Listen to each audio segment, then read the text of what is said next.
Hello, it's September 26th and the year is 2001. And my name's Jack. My name's Jack Sterling. I'm making this CD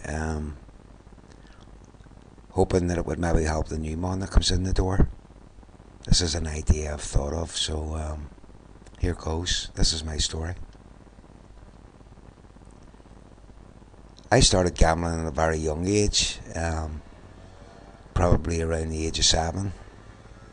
I was attracted to these bright lights and slot machines, and I used to run into an arcade in Great Victoria Street called Sportsland and put my coins in there.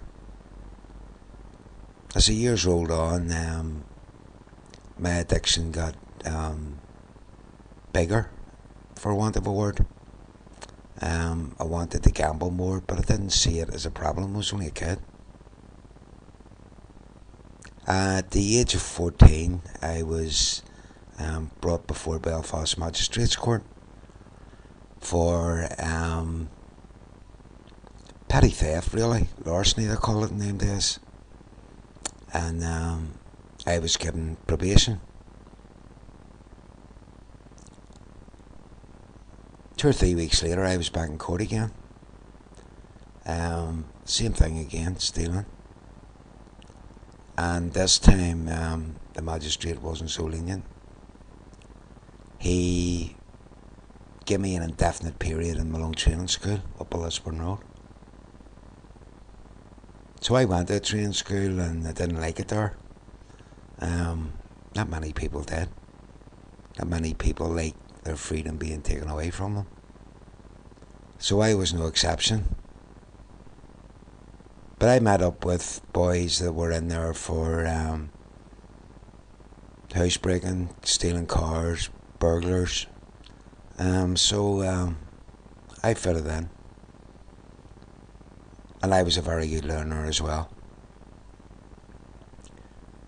And I didn't think at the time that I wasn't thinking about the people that I harmed by breaking into their houses and stealing their cars and doing these things. I just wanted to gamble. But anyway, we went on a rampage and all over Northern Ireland, and we used to go down to Dublin and put it in the slots and come back up again, commit re-offend again, down to Dublin, put it in the slots. We got caught and I was brought back. I was punished, and but that didn't stop me running away. So I went away again. Eventually, it led to Borstal. I got Borstal training. Went to Armagh prison for 9 months. Pretty tough there. Pretty tough. The worst place I think I've been in. But anyway, it was a closed Borstal, and they kept me locked in. You know, you couldn't get out. It was a jail, Armagh jail. So, but that didn't stop me gambling. I was still gambling in there as well. Cards. I was a very good card player, and I learned very early. You know, so. All the addictions were there at a very young age for me. As time rolled on, I was put in an open Borstal in Malale called Woburn House. And it was like, it was like a big house and dormitories in it, and, you could more or less do what you wanted in it, except go away. You weren't allowed out of the grounds. So I seen the opportunity again, and one day when I was going to church, me and 2 of the other lads had somebody organised car bump. We were gone, and back to more damage, more criminal activity, more gambling, and that there went on. And I've been in and out of prison 17 years. My last prison sentence was 1996, I got 12 months in the maze prison.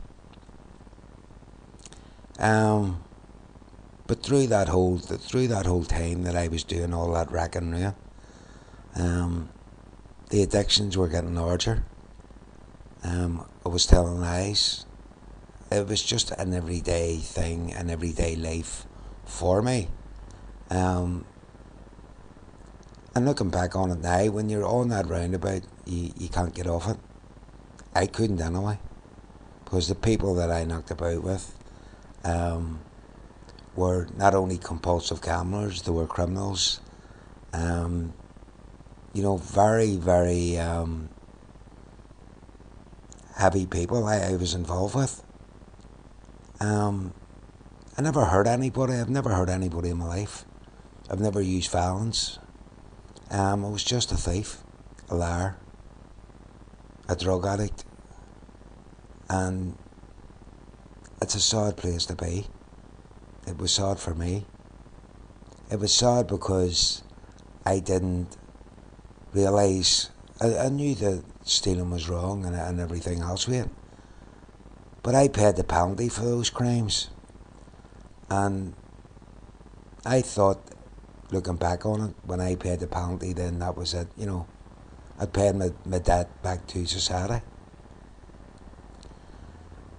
And now it's entirely different. I have an entirely different outlook on life. I have an entirely different way of thinking, because I've done lots of work on myself. I've done lots of, I've read lots, so I know what's out there now. I know if I get back to one of my addictions, then I go back to them all. But let's go back to the gambling. My gambling was crazy. I was, gambling on horses and dogs, winning it on the dogs and losing it on the horses. Classic compulsive gambler. And I'd been doing this here for years and years.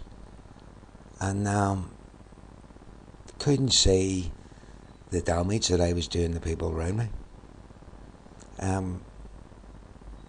I was making money fast and furious. I used to do pirate videotapes. And as fast as I was making the money, it was going. It was going on things like fancy clothes, fancy cars, fancy lifestyle, all the drugs that I wanted. I thought I was a happy man.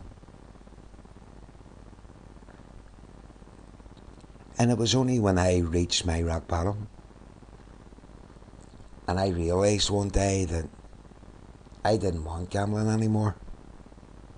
I wanted a life. I wanted to stop gambling.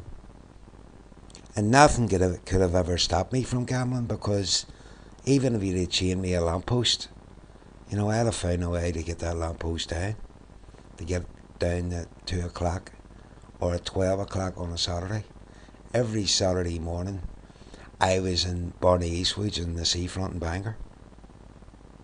And I had to have 200 or 300 or 400 quid in my pocket before I went in, because I didn't bet.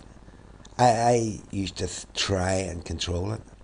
I used to go in and say, with 300 or 400 quid in my pocket, and say, well, I'll just go 50. But the compulsive gambler, there is no 50. It's all or nothing. And I've lost vast amounts of money, absolute vast amounts of money over the years. And where did it get me? Where did it get me? Am I any better off? No. Credit cards, I had them all. American Express, Visa, Gold Visas, Platinum Visas. But I gambled everything. And when I went down to the rooms, I was the loneliest person in the world. A wee man from Bangor called Jimmy brought me in. And in them days, therapy room was the big room down at the bottom of the snooker table is now. And I seen these men in the other room playing snooker, laughing, joking, and saying, funny things. And I was going, what is this here? Why are these people so happy? I'm in here miserable as sin, and I couldn't see that these men were happy because they were in recovery. They were going through the motions. They were going through the recovery program, the Just for the Day, everything that makes GA tick. The tools are in every man that goes in those doors. The lessons are to be learned through every man that comes through those doors. And that's where I got mine. That's where I got re-educated again. That's where I seen that all the wrongs that I did, all my addictions, all the problems and everything that I had, all came before my very eyes. And I had to face those one by one. I had to do a lot of work on myself, as I said at the beginning. And I'm 10 times now the man that I was years ago. I care about people. I help people. I talk to people. And nothing gives me more satisfaction than any amount of money that I ever earned, than to help somebody and watch them going through that stage in their life where the frown when they come in the GA and the head down. Week by week when I see them and I see the head coming up and the frown going away and the man coming in and saying he's made it up with his wife or he's starting to get his recovery and he starts talking more clearly, he starts looking more focused. All these things become very apparent when you hang about these rooms. I'm hanging about the rooms now 4.5 years, and it's brilliant. It's brilliant. Things aren't going well for me at the moment, but I try not to let things like that get me down, because I know that tomorrow brings another day, and who knows what can happen tomorrow. So I live just for the day, and tomorrow when it comes I'll live with it as well. And whether it's a high or whether it's a low, I know that I'll get through it. And I'll get through it because I've got the strength now. I've got the strength of the people around me, the friends, all the associates of GA. So what more can I say? It's brilliant. It's a brilliant life. And if you can stick with it, you'll just be stronger and stronger. And who knows where you'll end up. All good, I hope. My name's Jack. I'm a compulsive gambler. I've had a good day today because I haven't gambled. Thanks very much.